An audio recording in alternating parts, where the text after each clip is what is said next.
Usually financial challenges is just a symptom. So this is to tackle the root problem, yes, right? Yes, to it's really to tackle try and the fix root it at the problem. source. Teaching a man to fish. Exactly. Hey, how are you? Have you been doing? Government said they want to help. Then you come in here.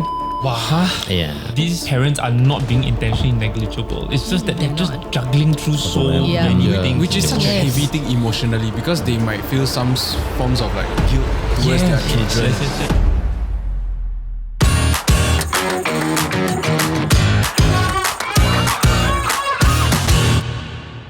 Okay, so as the ripple effect of global tariff wars have reached our shores, we've invited a family coach and a director from the Ministry of Social and Family Development to understand how rising costs affect vulnerable households and, more importantly, what is Singapore's government trying to do to help them. So please welcome Denise and Hazri. Hey, welcome. Wow. Thank you very much. Thank you. You guys do great work. I tried to research on you all, right, but I don't exactly know what you all do. Can you explain roughly what you guys do at MSF? I am the Director of Service Delivery. I know that sounds very big and people don't know what the heck service delivery is.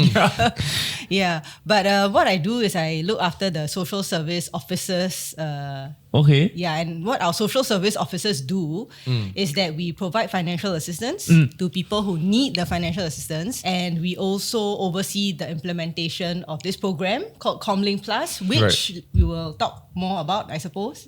Hopefully. So my name is Hazri. I'm a family coach in one of the SSO in the west side. So like what Denise mentioned, they oversee the implementation, right? So I'm the one who implement it lah. It's very important. And by Yeah, that, so you yeah. mean the social service office? 'cause you're Correct. an officer. Yes, Okay. Correct. Not the orchestra. So these are like the officers that we can find in like neighborhoods, right? They're usually Yes. under like HDB blocks. So then how long have you been with MSF and you started straight away as a family coach? Yes, correct. More than a year lah. Okay. In MSF, yeah. So what does a family coach do? Why coach? So strange. We do guide them lah in a lot of things, especially like the 6 different domains: finance, income, health, family, housing, and also children education and development. So these are 6 different domains that we actually try to work with the families. We are not counsellor, but we will go hand in hand with them lah. So I think for Denise, how did you get into this line also? Wow. That was so long ago, I can't even remember. No lah. So you shouldn't ask this kind of sensitive questions. But I mean, I joined MSF, although it wasn't called MSF then, right out of school. What was it before? Yeah. MCD, Ministry of Community never seen Development. Then it became McDonald's, MCDS. Then after that, it became MCYS. And then... Oh, MCYS. I know MCYS. Okay. But social So a family lot- development now, yes. Yeah. And most Yeah, so quite by accident. But I found that the issues resonated with me, so I stayed on. This is your first job, First job. Wow. Roshu Dorang. That's wild. Really. Must really So, love okay, the work. sensitive. We don't know how many years. So okay, what exactly is ComLink Plus? So ComLink Plus is this initiative that MSF started to reach out to lower income families. What we want to do is to reach out to them, work with them to overcome their challenges, and more importantly, to help them achieve aspirations. Right. Yeah. One important element of this ComLink Plus is that we have a family coach, which is like Hazri. There are many attached. family coaches, I would think. Yes, many. Yeah. We have a few hundred. Whoa. A couple of hundred lah. Okay, Yeah. not a few. That is a few. Yeah. Wow. Yeah, so every family gets a family coach. Okay. So the family coach works with the family on an action plan. Now, basically, it's what the family hopes to achieve. If they have Right. any problems that they want to solve, all this goes in an action plan, and then the family coach will work with these families on this action plan. In the past, before this, it was if I qualify for like ComCare, for example, which is like a cash grant, right? Financial assistance. Yeah. So what do you all find out that requires a family coach element? Previously, like you said, we used to tell our residents, if you need help, the responsibility is on you to step forward to get that help. Yeah, but we realized that for many of these lower income families, they have a lot of things on their plate, a lot of things on their minds.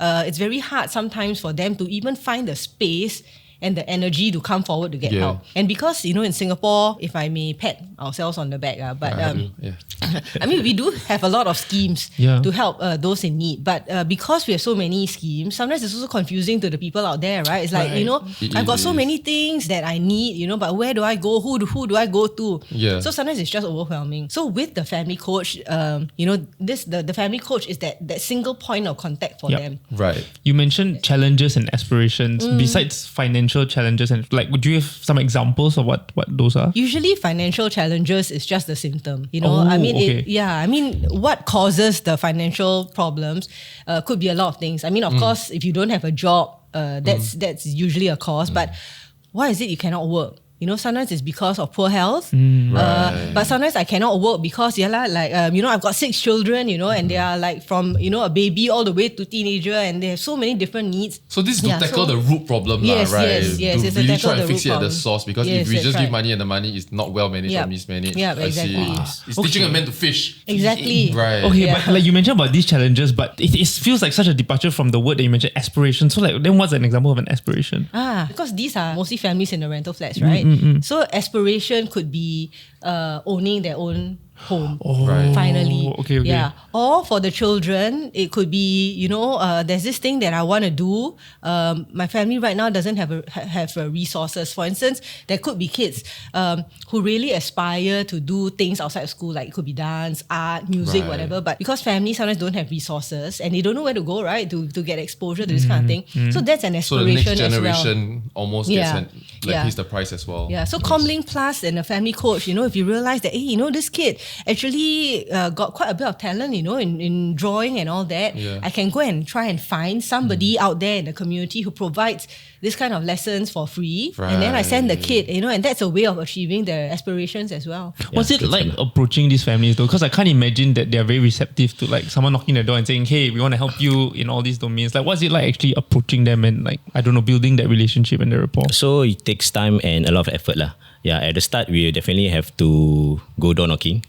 Yeah, and then MP, exactly like what you do. But it's identified beforehand lah. Like how is it Yes. identified that maybe Actually, this? it was all, we started out with all the families with young children in the rental flats. Okay. So as long as you have young children below the age of 21 and in a public rental flat, we will go and knock on your door. Okay. So that's how it started. I mean, of course, see. now we are expanding it to even some profiles of families who are not in the rental flats, but Yeah. also quite vulnerable. I mean, Yeah. they may be of similar profile to the rental Yeah. flat. Yeah. Families in the rental flats. So if they are undiscovered, let's say I feel like my family needs help, can I get someone like him to coach my family or help me? ComLink Plus is not really like a referral kind of scheme. Like, can I apply? You don't really apply. You don't apply for ComLink Plus lah. yeah. But if you need help, any kind of help, you can go to the social service office. Right. Yeah. So just now you were saying like the social service office, they are there, the HDB void decks, Yeah. and in the estate lah. So if you need any help at all, you can approach them, especially if you need financial assistance. If it's not financial assistance, then we will see how else to help you. Okay. Besides financial Yeah. assistance, sorry, what other help may I require? Help with family issues. So if let's say I'm not getting along with my husband or wife, or I'm having like trouble. So MSF, we have family service centers whom we work very closely with, who will help the families through some of these issues, like family issues or social, Disputes or- emotional, That one also you, bro. Not him. Oh. Those are the social workers in the family service centers. Okay, Right. but it's Yeah. sometimes if you may meet a family and realize that okay, maybe they might need help, you will help to refer lah. I'm Yeah. guessing. Yes, correct. Okay.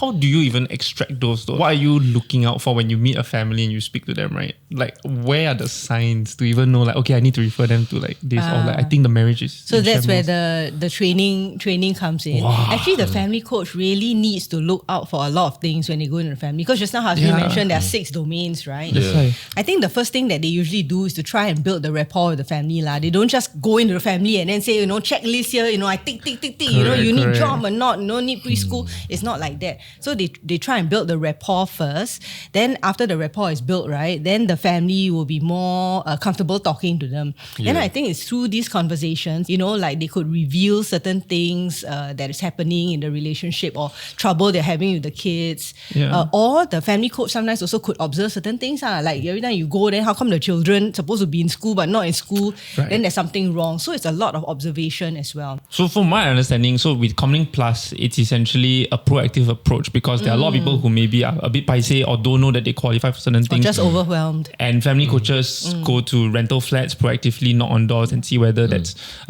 anyone that needs help. And this is across the 6 main domains. Whereas there's this other element that I think we've briefly touched on, which is financial assistance, and that's ComCare. And that one you need to apply for. That one you need to apply for. Okay. Yes. And how do you qualify, and what does the help look like? So for financial assistance, ComCare, as long as you think that you cannot meet your basic needs, you can go into any of the social service office to apply. Although now you can actually do it online. Yeah. Through Support Go Where. So it's more convenient. Okay. So you apply, and then somebody from the social service office will speak with you to understand, your financial circumstances. Where your sources of income are, and whether they are sufficient to meet your basic living expenses or not. I see. So you have to produce things like payslips, but also produce things like your bills, like how much that you actually need to pay. Actually, if you agree to let us get some of this info from source, let's say straight from CPF and all that, you don't even need to provide anything. Oh, so it's like a SingPass and then just like give access. I mean, you just give us consent. What's the time horizon on this help? Because I'm assuming that as much as we obviously, of course, want to help a lot of people, we also don't want to create this dependency, and I feel like an asshole for saying it, but like we also don't want to create this dependency, right? So then while we're also trying to get everybody up their feet, how long is the time horizon for this assistance? Depends on the family circumstances, but usually if let's say you are out of a job and the financial assistance you need is just temporary, 3 to 6 months, then we will give you 3 months and then a review. I see. Okay. But at the same time, we will also get linked up with a career coach who can help you with a job and all that. We give you 3 months first, but if that's not enough, you still need more time because maybe the career coach has said, you need a bit more time, maybe pick up some skills or whatever. We can extend. What if let's say someone's job is impacted, right? Then they really 2 months try and find job, cannot find a job. So now they're desperate already and they go to ComCare, right? But they actually stay in, let's say, a condo. But they really, so basic needs is my shelter, and I don't have another shelter to go to tomorrow. I need to pay rent today, right? Then how do they qualify for some form of assistance? I mean, when we say that we look at your sources of income, it also includes savings. If you have enough savings to tide you by the 2 months until you get another job, then unfortunately we can't help you. Really zero savings, no one to help you. That means no father, mother to help you. And you really have no money for your basic needs. And we're not likely to tell you to go and sell your 5-room HDB flat or whatever overnight. I mean, I would sell but I will take time. I still need to pay until I sell. I mean, but we are also reasonable. We don't tell you must sell. If it's just interim, you just need the help for 3 months. Then we will say, okay, we help you for this 3 months, you get back on your feet. Okay. Then I don't have to pay back. I mean, sorry. I mean, of course, if you want to pay back, you can pay back in other ways. Like for instance, being a volunteer with us. Nice. Wow. But of course, if longer term, like some seniors, right, they're really staying in a condo, we would then perhaps suggest to them that they may want to downgrade. I mean, liquidate their asset. They can use that. But it doesn't mean they don't qualify. So I mean, because I'll take time to sell. Yes, that's right. So there's interim care. Oh, interesting. So just to add, we have actionable steps for them to follow through. So that's why we have like 3 months, 6 months. Every 3 months they will reassess, right? And then so there is the reassessment is also based on whether the action plan that we set for them, they follow or not. So for example, the action plan must be so overwhelming though, because there's so many aspects. What's like an example? Like shed some light on the action plan. Like just now, Dennis was mentioning, the referring to the career coach. Okay, for those who are out of employment, right?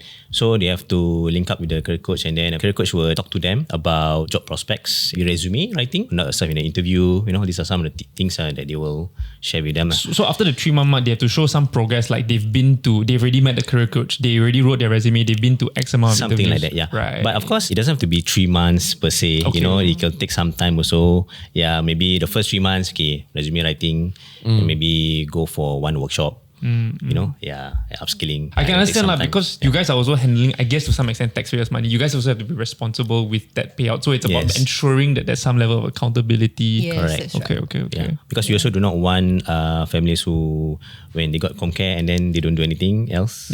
And then after that, we make them feel accountable. ComLink Plus does complement other ministries' initiatives like the progressive wage model, because we recently launched this ComLink Plus Progress Package on employment.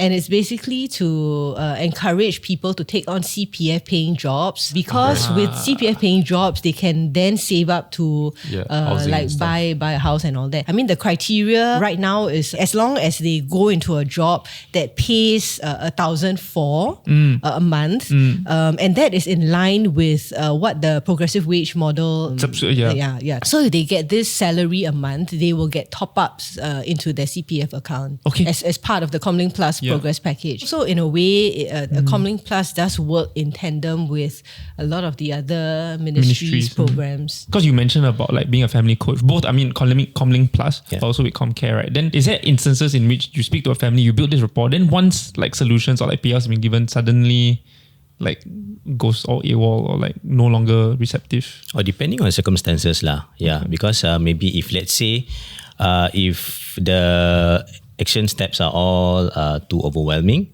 then something happened at a point of time, within the family, or even external. Yeah, and then they may just stop and not be in contact for some time, But of course, our job is to keep on nudging.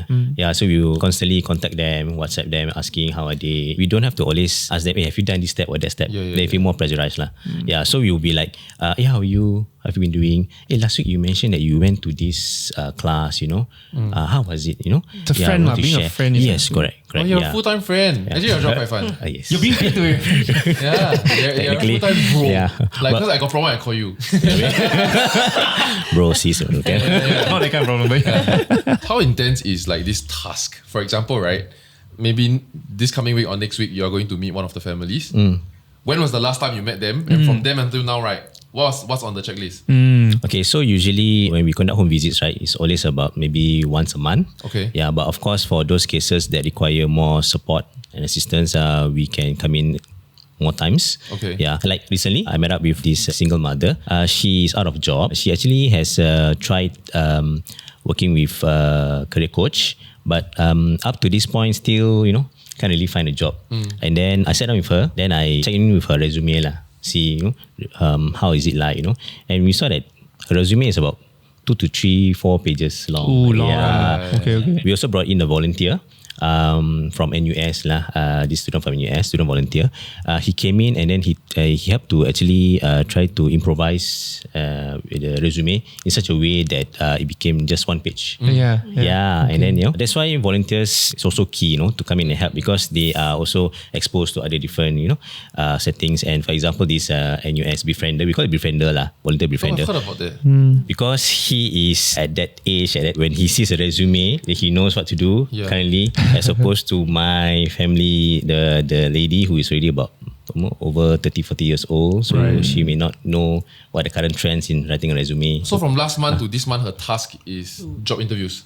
Yes, correct. So do the edit resume nicely and then sign out to But that's one apply. of the 6. Then the other 5 things all got tasks or not? We also have, but also it depends on the issues or challenges at hand. Doesn't have to be all 6 domains lah. Depends on the family circumstances. Correct. Right. Yeah. So it's as intense as it can be only lah, but doesn't need to be. Yeah, it doesn't always mean they have challenges in all 6 domains. Right. But some could have lah. Yes, some could have, but not all will have. Well, how many families do you work with? So each family coach has about 25 to about 35 families. So one a month lah. So one day one, essentially. Yeah. Almost. But For this question, Ideally lah, no, but interesting though. So you're liaising with the school. So you're keeping tabs like with the principals, with the teachers in terms of how the kid is doing, because maybe the parents not giving you all the information essentially. Correct. And then some of the parents also not giving information to the school. Yeah. So we're trying to try So to you put have things actually together. a very holistic picture, as much as possible, Yes. but a holistic picture of the family and how they're doing. Yeah, because we are also the first point of contact at home.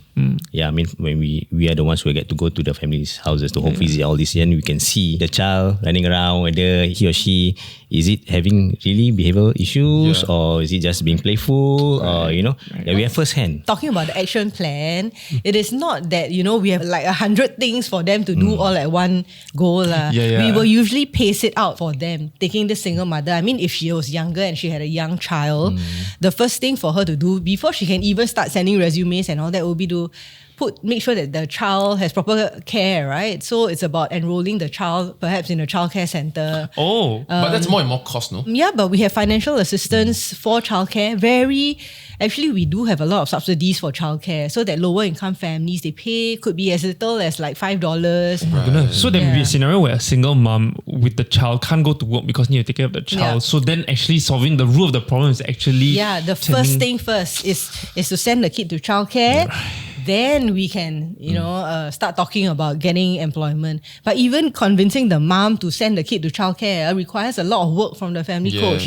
Because there's also, sometimes parents also have concern, right? They hear that when my child goes to childcare, then every day come back sick, you know. Then if I find a job, then sick, then I got to take leave. Then the employer is going to sack me, right? All these things. So a lot of these things need to be addressed and worked through. No, so how do you quell like concerns like those though? Because those are very real concerns. We do give some success stories of families who actually managed to go out and find a job. Back to the single mother, right? I wanted to propose to her some retail jobs available. But she say, but I cannot do because I need to be home before 6. Is there an acceptable reason? To a large extent, yes, definitely. Because this is valid, and this is actually quite a norm across the board lah. And then so we will try to find ways, whether we can navigate that employment part lah. It's not as easy as I got this job for you. You want? Cannot lah. But it could be part-time work, it could be shift work, it could be. Yeah. Correct. Even shift, those flexi kind of job, maybe 8 a.m. to 2 p.m. So, and also even if it's flexi, then the pay wise may not be that much, So all this we'll sit down and really talk Do things you all through make them take a job? Because having a job is better than not having a job. So when they say the pay is not enough, will you tell them, but it's enough, take it? Sometimes it's baby steps. Many of our families, especially the mothers, they have not worked before in their lives. Some of them became mothers young, so there's also a confidence issue and all that. So we do tell them, you go and try out this job first. First of all, we need to convince them that why having a job is important, as opposed to relying on financial assistance or whatever. It's also a good example to your kids, to show that you're working hard to save up for something that you want. It could be home, purchase flat or whatever. If let's say your income's still not enough, we can still top up, through ComCare. So ComCare actually does top up. If let's say they are in a job, but the job pays not enough because let's say the family is big or whatever, and the salary from the job is still not enough to meet the needs of the family, ComCare still can come in to top up. I see. So that means you actually know how much the expenses of the monthly expenses of the families are lah. Yes, we talk to them. So they tell us, and we also have some guide. So roughly we know, like for instance, in a rental flat, how much the rental is, how much. Then you factor all this in along with everything else to then help them to decide like what kind of jobs they can get and how much additional support or whatever is required. No, I'm trying to figure out where is the line drawn. So for example, if you get like a 17-year-old, then he tells you want to bulk up, right? As such, he requires 3 pieces of chicken breast meat every day, right? Then you cannot tell it's very hard to explain to the mom, like if you try to teach them budgeting, right, that don't give this nutrition to your son. You know what I mean? Because the kid don't know he's just living his best life, then he wants to gym, he wants to bulk up, then he must eat a lot of chicken breast meat, right? But that costs so much money. I think it's important to recognize his ambition and aspiration, but it's also to but we also need to tell them that the reality now is this. You cannot afford. What does it take to bulk up? But we do give you enough just to make sure that you don't go hungry and all that. If your parent or whatever starts to work and all, then you could have more money to pursue some of these other things that the government cannot help you with. Because step-by-step kind of thing. I can imagine the conversation is really challenging because you go over there and say, how can I help? And then when they ask for help, right, there's obviously a limit to how much we can help because we are using taxpayer funds. Is there a weird conversation zone you always have to struggle in? Sometimes they may say things like that. The government said they want to help, but why didn't? Then you come in here, then you want to offer help. Then when I say this, then you say cannot. This cannot, that cannot. Everything also cannot. then why are you here then? So we will speak to them again politely and try to explain to them in a manner whereby we are here to provide support and assistance. But of course, there are certain limitations that we have and that we also have to set priorities as well. Like you mentioned just now, right? Like the boy wants to buck up, right? Is this a priority or which is more important? Yes, then they say, the boy say, we'll say yes, ma. But of course, we're discussing. You know what I mean? It's so hard because it's nutrition. If you want to take fighting class, I'll be like, bro, like do that on your own time. But it's like, protein is like But in front of the mother or father, I think it would be a different story lah. Okay, still got that level lah. But with every family, you also internally have your own priority list of the issues that you all have to help this family to troubleshoot lah. Oh, definitely. Right? Yeah, but it's always in partnership with the family. So they are aware of what is urgent, what is more important, and then they have to agree. So it's not like the family coach goes in and then you must listen to me and do this 1 to 10. A, B, C. It's really a partnership. Because I can understand, it's like you're here to help them, they have to want to help themselves. Yes, and they must agree also. What does success look like, right? Is it that there are less lower income households over time, or is it that no matter what there will be, is how quickly you can get them out of. Actually, there are different levels of measuring lah. I mean, just to throw in the more technical part of things. I mean, under ComLink Plus, we measure them through the 3 S's. So the 3 S's are stability, self-reliance, and social mobility lah. So if they are able to reach, let's say, stability, that's one outcome. Let's say, for instance, a stability in the sense that they are in a good job and they can support themselves. So that's stability. They can move on to self-reliance. Self-reliance, like for instance, if they don't need any more financial assistance, that could be an indicator of self-reliance. And then of course, social mobility, which is the highest. And that we measure by, for instance, whether the next generation does better than the parents. Right. Yeah, so the 3 S's. So how do you measure the third one? If children, I mean, we do have measures now, in fact. Like for instance, how many in the bottom 20, do better than their parents. Yeah, whether they move out or not. Doing the parents like income-wise lah. Yes. Pegged to the parents' age group when they are at the age. Or the decile, I see. Yeah. If now I'm in a household in the bottom 20%, ultimately, let's say when I grow up and be a parent myself, do I move up or not? In terms of economic, I see. social economic status. I would imagine so that's one way. The matrix always has to evolve because it needs to be relative to real. So like, and it's always relative to the rest of the population also. So like now, right, like the interesting thing about the goal of the job is that you actually want to be relevant. Like if you're no longer needed, progress is actually made. But it also means that the bottom 20 is constantly moving upwards and that metric is also changing. So actually over 10 years, like, the things that we're measuring today might actually be different. Yeah, but I mean, there are a small group also that remains in the bottom 20%. Right. And then this is the group that we are more concerned about. Do you all know why these people are in the circumstance that they are in? Some could be because they dropped out of school early. The parents the parents. Okay, They drop out of school early and they don't have the qualifications necessary to take on higher paying jobs. Right. So the jobs that they are in could be lower paying jobs, or it could be like gig jobs, platform jobs and all that. Bottom line is that there's always some income challenge. They could be there also because they're ill, sick, so cannot work. So is there like a order of importance, priority, like list? I mean, for us, because social mobility is the ultimate outcome we hope for these families, right? So naturally, the children to us is a priority. Okay. And that's why for ComLink Plus, we focus on families with children below 21. Okay. Yeah, because they represent the best opportunity for social mobility. Right. Yeah. So if you ask us, of course, the kids' education would be a priority. I see. Right. So preschool is a priority, and that's why we have this ComLink Plus package to recognize the parents' efforts enrolling their child in preschool early and making sure that they attend regularly. So they get additional financial. So then attendance record is like a metric that you're looking at? Child's education. Okay. Yeah. Like I mean, grades. but so you talk about like indicators, like how do you know, like, they are doing well. So yes, one indicator is actually preschool attendance. 75%. Preschool and primary and secondary school attendance. Okay lah. I mean, attendance makes more sense than grades lah. Yeah. Like, I really go to school every day, but I stupid what. Myself, like I jalan my primary school. Hey, but you turned out fine.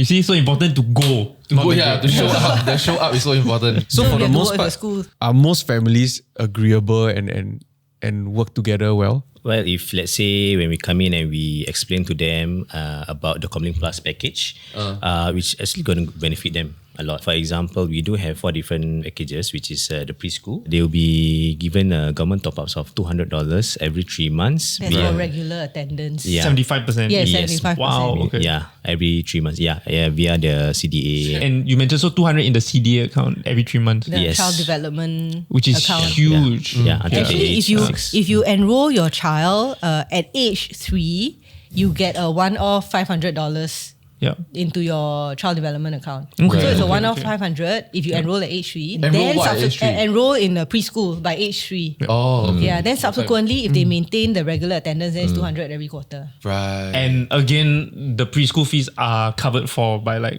the So funds. the Early Childhood Development Agency, ECDA, I mean, they already have the regular subsidies that they give to all mothers, right? They have the childcare subsidies. But over and above that, if even after the ECDA subsidies, you still, need financial help to because you cannot afford to pay for the out of pocket, right? After all the subsidies, we can still help you. Okay. Yeah, so there is help. So cost actually is not an issue for preschool. So parents, I mean, they always want the best for their children. So when you talk to them about education and all that, they're usually quite responsive. They do want their children to do well. But of course, when it comes to reality, it's not so easy lah. Like I said, sometimes parents, because they work shift, they work late, they come back, they don't have time to go and monitor their children, whether they're sleeping early. Then the next morning, don't get up, everybody just sleeps in. Then the kid misses school. So that is the reality. Right. So while they agree that preschool is important or school is important, sometimes life gets in the way lah, So it's hard, and that's where the family coach then again needs to see, figure out what actually is the root cause, of this, why are parents not sending their kids to school? Right. So it could be a whole lot of reasons. Oh, your job is so difficult. Do you have to do morning calls or something? No, but I think you raised a great point, which is that these parents are not being intentionally negligible. It's just that they're just juggling through so many things. Which is such a Yes. heavy thing emotionally, because they might feel some forms of like guilt towards their children and all that, which I'm guessing there's also needs to be taken care of or help. Supported by you also, right? Correct. So I have a family I can share. This family, mother, also a single mother of 4 children. She is a retail supervisor. Okay. So you can imagine the shift work that she have to do, weekends as well, right? Right. Yeah. So and then when she come back home, she have to cook for the family, and settle the kids. And sometimes the parents living nearby will come over also to have dinner together. Yeah. I mean, that's just a good part lah. Yeah. But she is very stressful lah. Yeah, she doesn't even have time for herself. Yeah, so what we did was we sat down with her. We told her that self-care is also important. To have some time. Self-care? You're Okay. Yes, of course. Why is it important? Because it relates back to mental health. Yeah. Right? We will just give some guides lah. Like maybe have a break in between. Have some time for yourself. Once the kids are asleep, or maybe take some evening walks. When you have the time. But more importantly, like for her, it's like she needs someone to talk to. Yeah, to release tension and stress. Yeah, so Which is you lah. Yeah. All the volunteer, All the volunteer befriender. also. Yes. okay, Yeah. okay. No, I know maybe a lot of viewers might be thinking like, hey, that's so obvious lah, like take a walk and all. But like a lot of people in the heat of it, like sometimes they just don't realize they need someone to tell them. I think like, beyond that also, I feel like you need the validation to do that. Because sometimes when she takes a break, she feels selfish. She feels like, I could be doing more for my children. But now someone tell you gotta do this for yourself so you can be more for your children. Yeah. Then you get that social permission to do it. Yes, you're absolutely right. that's true. And because of that, we can see that the things have improved lah. Then more happier looking face. also the interactions you can really tell, like 1 month from now when you have another we conversation. can she's see happier. because we went for courses, right, to see how they behave and look at the body language. That's what your causes go How through. long is your coach, bro, to do all these things? Coach people to get their life together. Man. Every new family coach that joins us, they go through a 6-week long foundation Bootcamp. program. Something like to be able to read faces, to be able to be alert to things. I'm guessing know all the schemes Yeah, available, how to refer, How to and also persuade, how I'm to guessing. What's the how drop-off rate? to how to like notice red flags, certain things that you need to be aware of. You can sign up one or not? 6 Like- weeks. That sounds quite fun though. Sure, join cannot us. afford But it. don't Really? tell- No. tell the boss, okay? It's knowledge building, so we know more about what MSF does. Yeah. So it's 6 weeks aside. So that's just a foundation program. Okay. I mean, throughout the course of that, we do also have other levels of training that they can sign up for. As they go along. Yeah. So it's higher. Because if you're telling level. people to upgrade themselves, Yeah. you also have to be Yes, upgrading yes, yourself. yes. You ever tempted to like lend them money? Because it's like $37, for example. You ever tempted to be like, you know what, I can just make this go away today. No, like but it. you cannot scale. But actually, what you mentioned is really true. Some of these things. Although people say that money can't buy anything, but sometimes some of these things, to us, you just give really the $37. Yeah. It can make the problem go away. Yeah, unfortunately, we cannot. So sometimes Yeah. that's where we also tap on the community. So the government or the family coach himself cannot give the family the $37. Yeah. But there are non-profit agencies or even individual donors that could be prepared to step up to help, with some of these smaller things that the government cannot provide for. And as a family coach, you can refer to these. Yeah, if we know of these networks, yes. So the other thing about ComLink Plus is that we really involve the community in this program. So we have volunteer befrienders, right, where the befrienders can come and then go and befriend the family. But we also have like a whole lot of like non-profit social service agencies running programs for our families and individual donors also. I think you might have read in the newspapers, Minister Desmond in his ward, they launched this Gift a Family initiative. It's really an initiative where individual donors come in, they donate money, and the money can be used to pay for certain things. Let's say take up a driver's license. So that's where Gift a Family, individual donors, you can tap on this fund.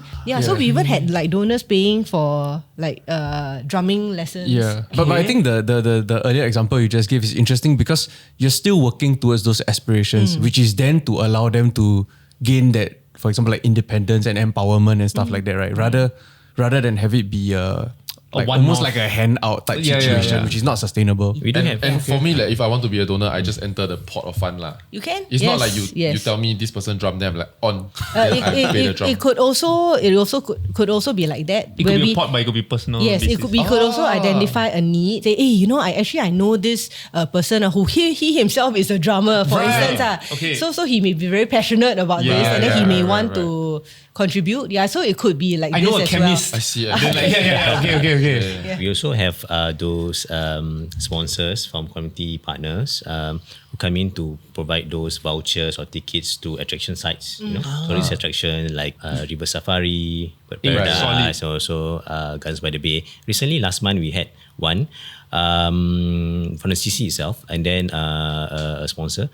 20 tickets to Disney on Ice. Wow. Yeah, so the parents were so delighted. The kids, of course, who doesn't like Disney, right? You think the parents more excited to give you? I guess so, yeah. Disney ma, So they had fun lah. So it's family bonding lah, which is also important. Okay, so we are aware of other support schemes like the Workfare Income Supplement and the Progressive Wage Model. But while these schemes help lower income workers save for retirement or encourage them to develop skills, right? How else does ComLink Plus come into helping families with like employment? I mean, sometimes it's just helping them be aware of opportunities out there. Sometimes they may only be familiar with a certain course of action because of their networks. I mean, their own parents perhaps were in a similar situation and all that. So with ComLink Plus, we try to broaden horizons by sometimes sharing and trying to get them to experience certain things that they may not have otherwise thought about. So like, for instance, maybe all they have known is to do platform jobs. Right? I mean, because friends, families, that's what they're engaged in. So in order to show them that there are other things that they could possibly take on, we do work with corporates sometimes to expose not just the parents, but also the youth, the teenagers. We bring them on learning journeys so that they know that, hey, there are actually these jobs available. I've never actually thought about them, or I didn't even know they existed. But, after they go on these learning journeys, they suddenly see that, hey, there could be other alternatives. And that's where slowly, maybe they'll start to embrace certain new things. Such meaningful jobs. Is there anything that, so if there's one help that you all need, what would it be? I would say volunteer as a befriender. You can also help, check in, help nudge the family along, do certain things that sometimes the family coach may not have the bandwidth to do. Right. Yeah, if people volunteer with us as befrienders, that of course is very important. Yeah. Yeah, it's so important. Yeah. She mentioned it like 5 times. Yeah, that's why like, you all can also volunteer. Or you can give tuition in chemistry or Is this an actual gap? no, chemistry lah, but this niche secondary school subjects, yes. It's a gap for secondary school subjects. No, because I imagine if you're an adult already and you've been through all this, okay, math, English still okay. But it was like, wow, chemistry is quite tough. You know, my chemistry is actually quite solid. And last time I would tutor PET ahead of our O levels. But I feel like when I look at the math questions at primary 3, I really cannot solve it. Yeah. Imagine chemistry is what level now? Yeah, so I like to, it's a quote from Mother Teresa lah. So not all of us can do great things, right? But we can do small things with great love. I love that. I love it. Have to if you're doing this job, have to. So thanks so much, Denise and Hazri, for joining us today. you. And yeah, if you guys want to know more information, it's down below. If not, we'll see you guys in the next episode. Bye-bye. Thanks for all the good work that you guys do. Yes. Wow. Last time we supported this initiative, right? It was when our friend was running it lah. So he sponsored a bunch of underprivileged children. If they do a certain score in PSLE, right, that you'll fly them and one parent to Manchester to watch Manchester United live and then hang out with the players. Wow. So that's cool. So we were there. I was there lah at the event, right? So the kids took picture with like Ryan Giggs, right? The sergeant's like, you don't care, man. He doesn't know. All that shit himself.